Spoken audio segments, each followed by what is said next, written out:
വൈദ്യരേ, വൈദ്യരേ, സൂത്രന്റെ കൈ മടങ്ങുന്നില്ല. ഇന്നലെ രാത്രി ഒരു മുയലിനെ തിന്നു. ഇപ്പം വലതു കൈ വടി പോലെ നിൽക്കുന്നു, മടങ്ങുന്നില്ല. എങ്കിൽ മുയലിറച്ചിയിൽ വിഷം കാണും.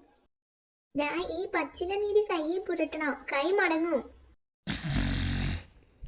വൈദ്യരേ, തന്ന മരുന്ന് മുഴുവൻ വലത്തെ കൈയിൽ പുരട്ടി.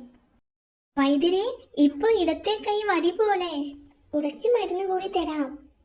വൈദ്യരേ, ഇപ്പൊ വലത്തെ കാല് വളയുന്നില്ല. കൊണ്ടുപോയ മരുന്നും തീർന്നു വൈദ്യരേ.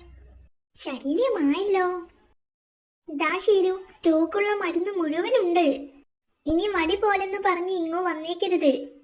വൈദ്യരേ, വൈദ്യരേ, ദാ പിന്നെ മരുന്ന് മുഴുവൻ പുരട്ടി വൈദ്യരേ. പക്ഷെ സൂത്രന് അതൊട്ടും ഇഷ്ടപ്പെട്ടില്ല. സൂത്രന് ഇത്രയും വളവ് വേണ്ടെന്ന്. തന്നെ ഞാൻ. ഈ മുൻകോപം മാറാൻ മരുന്നുണ്ടോ വൈദ്യരേ?